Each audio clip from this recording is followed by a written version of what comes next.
Hey guys, how's it going? Today, I'm going to be featuring the OsterGOATland, the Tier 7 Pan-European Tech Tree Destroyer.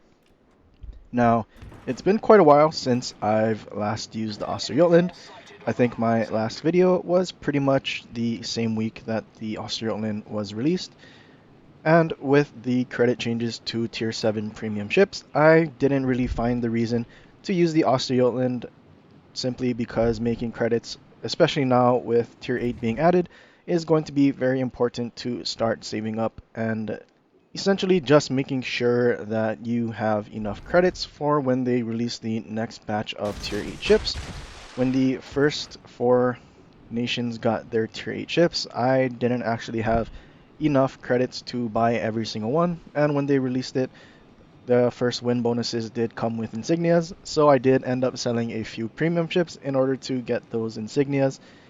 I don't really recommend selling premiums at all, but you can buy them back once a year, resetting on January 1st every year. So I did take advantage of that opportunity to get those insignias, especially since those commander resources are just so difficult to obtain. I really hope that eventually they make obtaining these commander resources much easier, because as time goes on we will get more nations and more commanders through events or collaborations. I already feel like there's enough commanders, or a lot of them, and with the limited amount of resources we can obtain every update, it is taking quite a while to actually level up those commanders that you actually want, because you usually have to focus all of those resources into one or multiple, which would take much longer. And it's really not even just insignias, even universal commendations or just personal commendations take forever to get, especially trying to get to legendary 4, it takes 15 of them. So leveling up commanders to their max potential just simply takes a little too long, in my opinion. I did get a little sidetracked. We're here to showcase the OsterGOATland. Pushing into this cap, I do reverse in, and as I was pushing in, there was that Bismarck in their spawn. I am not using less is more, so my torpedo range is 13 kilometers, which was more than enough to reach that Bismarck, and he was on a permanent flood since our carrier did drop him and force his damage con earlier. This Iowa and Sinop are pushing in pretty much bow in, and I utilize one of the OsterGOATland's gimmicks, which is the super narrow torpedo spread.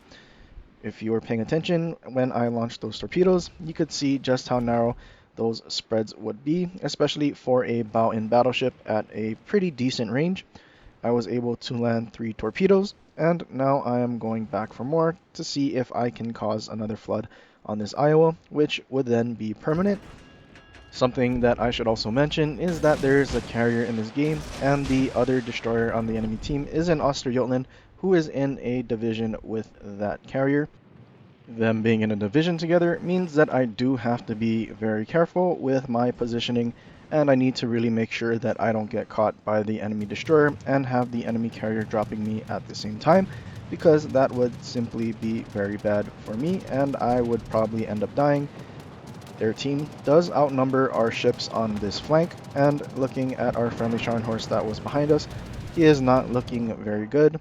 He has been getting harassed by the enemy carrier and being focused by all the enemy battleships and that mine's all the way in the back.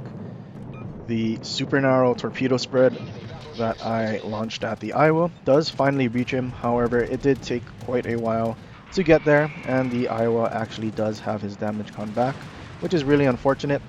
I acceleration juke the Implacable's bombs, and he does miss behind me.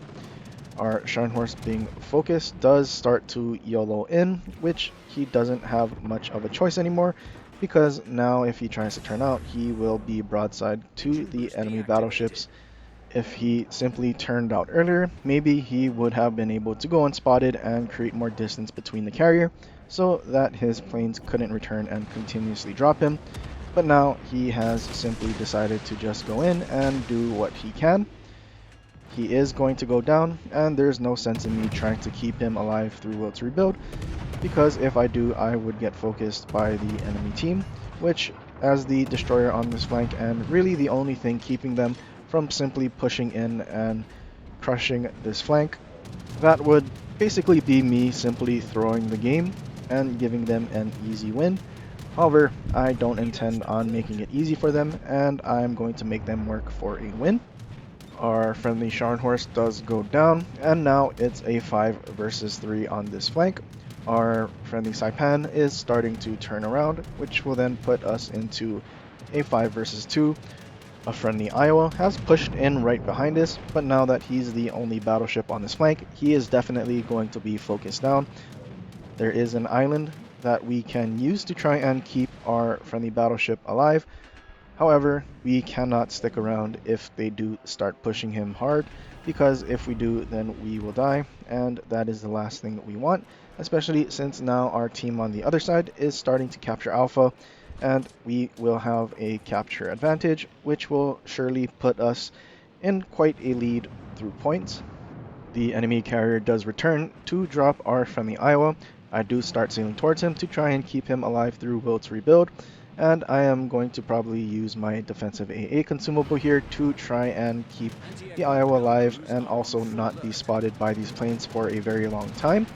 The enemy carrier is also dropping with full squadrons, and I do want to try my best to get rid of all the planes in the squadron in order to try and deplane him. We have already shot down 15 planes before this squadron, and we have been doing a pretty good job of deplaning him.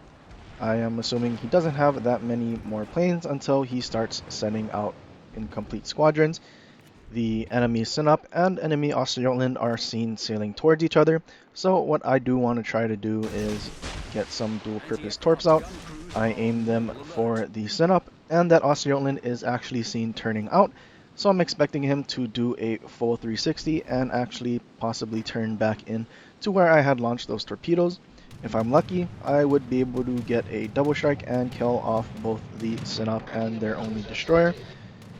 However, the Sinop does start fully turning out. I think the torpedoes may have been spotted by the enemy CV, so he had more than enough warning to get out of the way, and the OsterGOATland actually does start heading back towards the cap, and I do take some pot shots at him since he was spotted for a short duration. I'm also heading back towards the cap in order to try and contest the enemy OsterGOATland, and also see if I could have given this Iowa a little will to rebuild in order to keep him alive a little longer. Our Saipan is already disengaged and heading towards the other side of the map, so his planes will definitely take a long time to come back in order to give me any sort of support, and now I am stuck in a 5 versus 1. I do really need to try and get out of here because the last thing I want to do is get spotted by the enemy carrier and the destroyer focusing me down like I said in the beginning. I do come back towards the cap to try and launch some RPF torps, basically launching them at where my skill is pointing where the closest ship is, to see if I can possibly kill off this OsterGOATland and make my job much easier. The cap does start getting contested, so I know he has just entered the cap, so I launch torpedoes where I think he has entered it. The enemy carrier is also returning to try and spot me. I try to turn off my AA in time, however I don't, so I simply turn it back on because he knows where I am. I get spotted by the enemy carrier planes, and the OsterGOATland does eventually start opening up on me. Unfortunately, I had launched my torps a little too soon, and they were far in front of this OsterGOATland, who was much closer to the island, instead of out near the middle of the cap. The OsterGOATland is chasing me bow in, and only using his front guns. The OsterGOATland has better firing angles backwards, so me kiting and shooting at this OsterGOATland.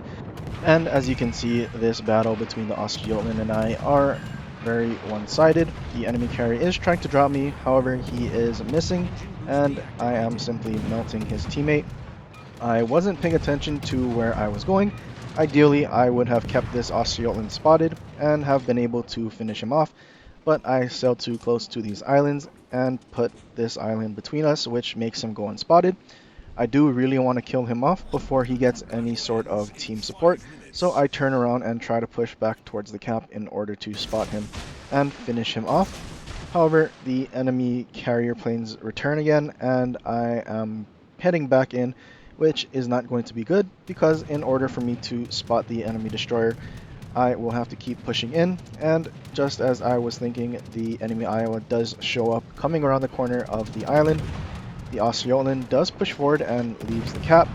I turn broadside to the OsterGOATland in order to try and dodge the torpedoes being dropped from the enemy CV. However, this also puts me broadside to the enemy Iowa. Fortunately, the Iowa's dispersion doesn't really favor him, and I only get hit by 1 or 2 overpens, which allows me to keep most of my HP. The Iowa does beach on one of those islands, and as I keep sailing away, I do finally go unspotted. Being able to kill off the enemy OsterGOATland helps us significantly because now the only thing that can actually spot us is the enemy carrier. We haven't really been shot by a whole lot of HE, so we do still have a good amount of our anti-air left, but we don't actually have any more defensive AA consumables, which means we still have to be fairly careful because the carrier planes will not die nearly as fast.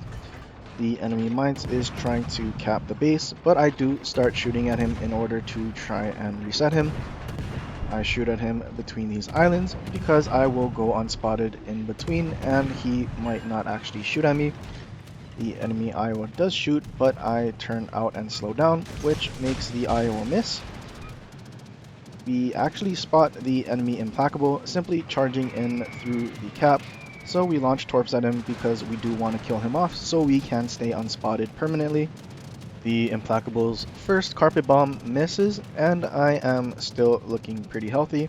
I do start turning around so I can launch more torpedoes at the enemy Implacable, especially with that Iowa reversing all the way back behind the island at Charlie. The only thing that I would really have to worry about is the enemy mines in the cap. My torpedoes hit the Implacable and does start a flood, so now we pay attention to the clock because we need to know when his damage con does run out so we can cause a permanent flood or even set multiple fires on him, killing him off much quicker. As he pushes in much closer, he's actually able to launch planes and continuously drop on us, which is going to be fairly difficult if we need to keep dodging his planes and if that Iowa does start pushing back in, eventually having to dodge his shells. The enemy Implacable does start turning to the right to try and put this island in between us.